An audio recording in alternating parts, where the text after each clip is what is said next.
दोस्तों नमस्कार, जय हिंद, जय भारत। क्या हाल चाल है? आइए आज फिर से हम लोग कक्षा 10 यूपी बोर्ड के एग्जाम के सभी संभावित प्रश्न देखेंगे जो कि पेपर में ही आने वाला है। कन्फर्म मतलब ये 3-4 साल से रिपीटेशन हो रहा है बार बार एक ही पेपर। इसमें से आपको टॉप 30 क्वेश्चन कराएंगे जो कि आपको टारगेट लेके चलना है कि 100 में हम लोग 100 करना है। इसको इसलिए लिखे टारगेट 100/100 क्योंकि आज तो 30 क्वेश्चन कराएंगे, फिर इसके अगले दिन हम लोग 40 क्वेश्चन कराएंगे, मतलब ऐसे बढ़ते रहेंगे। ये क्वेश्चन वही है जो कि बार-बार एग्ज़ाम में पूछे जाते हैं, कोई फालतू क्वेश्चन नहीं है। तो अगर आप नए हैं चैनल पर तो पहले सब्सक्राइब कर लीजिएगा, लाइक कर लीजिएगा और बेल आइकन को दबाकर घंटी को बजाना ना भूलिएगा। चलिए तो हम लोग स्टार्ट करते हैं आज का मेरा पहला प्रश्न और आप लोग कमेंट कीजिएगा। देखिए पहला प्रश्न बोले कि प्रकाश संश्लेषण में पौधे कौन सी गैस ग्रहण करते हैं? तो ये तो आप लोगों को पता ही होगा। देखिए मतलब सब सवाल ऐसा ऐसा है कि नहीं कि बहुत बार एग्जाम में रिपीटेशन हुआ है। तो ये कौन सा गैस है मेरा? वो है का CO2। CO2 का नाम क्या होता है? Carbon die oxide. CO2 का नाम क्या होता है? Carbon dioxide. नेक्स्ट, मानव हृदय में कितने कक्ष होते हैं? तो जो मानव का हृदय है उसमें कितने कक्ष होते हैं? उसमें होते हैं आपका 4। नेक्स्ट, विद्युत धारा की एसआई यूनिट क्या है? ये सब मतलब ऐसा ही क्वेश्चन है क्योंकि परीक्षा में बार बार रिपीट हुए, तो आपको रिपीटेशन वाला ही प्रश्न करा रहे हैं, बाकी कोई फालतू नहीं है। और इसको आप लोग पढ़ लीजिए, फिर जाइए और जाकर उसमें जब पेपर करेंगे तो बताइएगा कितना लड़ा है कि नहीं लड़ा है। विद्युत धारा की एसआई यूनिट क्या है? तो विद्युत धारा का एसआई यूनिट मेरा हो जाएगा एम्पियर। नेक्स्ट, अम्ल का पीएच मान क्या होता है? जो अम्ल है उसका पीएच मान क्या होता है? तो हमेशा रखिए जो अम्ल है उसका पीएच मान 7 से कम होगा, जो क्षार है उसका पीएच मान 7 से अधिक होगा, और जो लवण है उसका 7 वो उदासीन होता है। चलिए नेक्स्ट, न्यूटन का तीसरा नियम, मतलब न्यूटन का तीसरा गति नियम बताता है, क्या बताता है? कि न्यूटन का तीसरा नियम बताता है ना कि जो आप इधर से कर रहे हैं अगर इसी का विपरीत फल मिल जाए तो वही क्रिया प्रतिक्रिया का नियम होता है। जैसे पानी में तैरना, तैरना आप ऐसे पानी को आगे पड़ी हाथ से काटेंगे और पानी आपको पीछे से आगे धक्का देगी, तो वहां पर क्या हो जाएगा मेरा? तो ये हो जाएगा क्रिया प्रतिक्रिया का नियम। हर क्रिया की समान व विपरीत प्रतिक्रिया होती है। नेक्स्ट, निम्न में से कौन सी धातु है? इसमें बताना आपको कौन सी धातु है। तो आपको बताए हैं कि अगर यम आ जाए वो होता है मेरा धातु, न आ जाए लास्ट में वो होता है अधातु।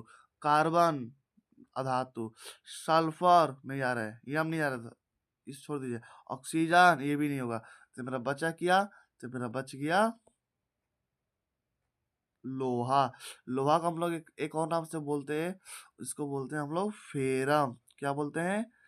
फेरम। फेरम ये हमारा है लास्ट में, तो फेरम हो जाएगा मेरा। नेक्स्ट, मानव नेत्र में प्रकाश का फोकस किस पर होता है? जो मानव नेत्र है वो प्रकाश जो बनता है उसका फोकस किस पर होता है? तो वो होता है आपका रेटिना पर। किस पर होता है? रेटिना पर। नेक्स्ट,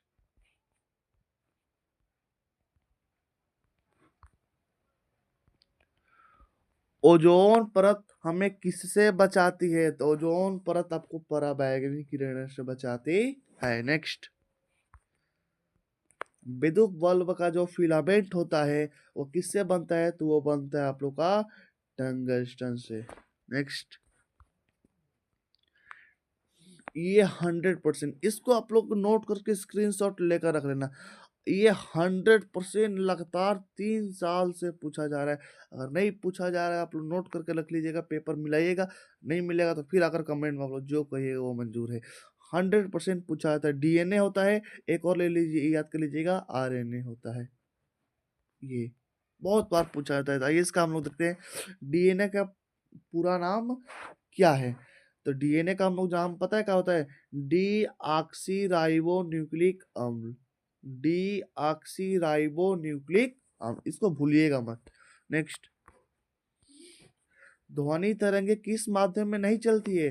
तो जो ध्वनि तरंगे है ये निर्वात में नहीं चलेगी। नेक्स्ट, मानव शरीर की सबसे बड़ी ग्रंथि कौन सी होती है? वो होती है यकृत। और यकृत बोले तो इसको बोलते हैं हम लोग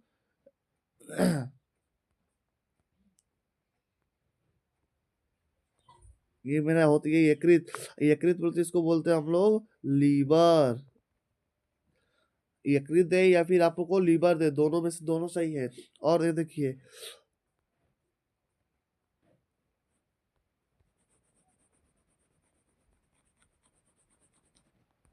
अगर आपसे बोले कि किडनी, क्या बोले आपसे? आपसे बोले कि किडनी बोले या फिर गुर्दा बोले, दोनों बात क्या होगा? सेम होगा। नेक्स्ट, विद्युत शक्ति का सूत्र क्या होता है? तो विद्युत शक्ति का सूत्र होता है अभी इंटू आई। साबुन किस प्रकार का लवण है? तो साबुन क्या है? एक क्षारीय लवण है। कौन सा है? क्षारीय। सबसे हल्की धातु कौन सी है आपका? लिथियम। सबसे हल्की धातु कौन सी है? लिथियम। पौधों में जल का परिवहन किस ऊतक द्वारा होता है? तो वो होता है आपका जाइलम से। ये भी जो उसको जिसको स्टार या फिर 100% लिख रहे, कंफर्म एकदम आएगा। नेक्स्ट,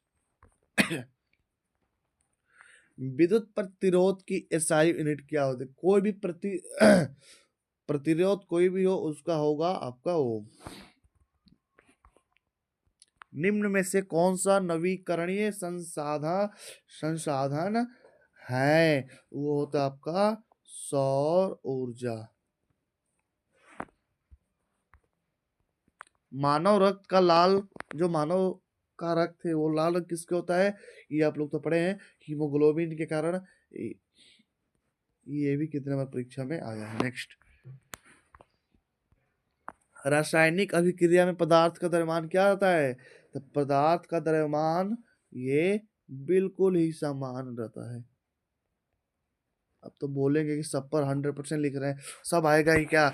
सब पर नहीं लिख रहे, जो आएगा उसको 100% हम लिख रहे हैं बिल्कुल। लेंस की क्षमता की इकाई क्या होती है? देखिए, ये हम लोग क्लास 12th में भी थे तो इस टाइम आया था। इसको बोलते हैं डी। डिप का मतलब होता है डाईऑप्टर लिखा है, इसमें क्या लिखा है? डाईऑप्टर। आप लोगों को भी क्या मिल सकता है? आप लोग ये लिखा हुआ मिल सकता है, देखो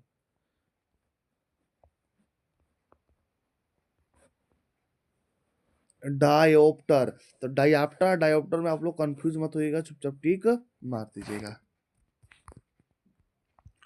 पौधों में भोजन का परिवहन किससे होता है? वो है आपका फ्लोएम। क्या है आपका? फ्लोएम। निम्न में से कौन सा हरित गृह ग्रह गैस है? निम्न में से कौन सा आपका हरित गृह गैस है? वो है आपका CO2। क्या है आपका? CO2। CO2 को बोलते हैं हम लोग कार्बन डाइऑक्साइड। मानव में सबसे छोटी हड्डी कौन सी होती है? जो मानव है उसमें सबसे छोटी होगी कौन सी होती है? स्टेपस। कौन सी होती है? स्टेपस। अम्ल वर्षा का मुख्य कारण क्या है? इसका मुख्य कारण है कि SO2 और NO2। विद्युत मोटर किस सिद्धांत पर कार्य करता है? विद्युत चुंबकत्व। ये विद्युत चुंबकत्व के सिद्धांत पर काम करता है। कोशिका का नियंत्रण केंद्र कौन सा होता है? तो कोशिका का नियंत्रण केंद्र होता है आपका नाभिक। एक यहाँ से प्रश्न बन सकता है कि नाभिक में कौन कौन से कण पाए जाते हैं? क्या बताएंगे आप लोग? तो आप लोग बताएंगे कि एक प्रोटॉन होता है और एक न्यूट्रॉन होता है, इसमें इलेक्ट्रॉन नहीं होता है। लेकिन अगर यह बोला जाए कि परमाणु में, अगर मान लीजिए बोला जाए परमाणु में, तो परमाणु में इलेक्ट्रॉन, प्रोटॉन और न्यूट्रॉन तीनों पाए जाते हैं। तो इसका मेरा आंसर होगा नाभिक। नेक्स्ट, धातुओं का निष्कर्षण किससे किया जाता है? वो आपका होता है अयस्क से हम लोग करते हैं। नेक्स्ट, निम्न में से कौन सा अचालक है? तो रबर, ये रबर क्या है मेरा? तो रबर है आपका अचालक, इसमें कोई लाइन का प्रवाह नहीं होगा। वंशागति का जनक किसे कहते हैं? वंशागति का जनक बोलते हैं हम लोग मेंडल को। किसे बोलते हैं हम लोग? मेंडल को। बस, आज का 30 प्रश्न आप लोग का हुआ कंप्लीट, और आशा करते हैं कि आप लोग को ये पसंद आया होगा। लेकिन जिसको हम लिखे 100% उसको आप लोग 8 मान लीजिएगा, स्क्रीनशॉट लेकर रख लीजिएगा। एग्जाम में 100% आए, क्योंकि एग्जाम में क्या होता है ना कि नए प्रश्न बहुत कम आते हैं, लेकिन रिपीटेशन इतना रहता है ना। आप लोग 10 में है अभी, तो आप लोग 10 का लेवल तो जानते ही होंगे।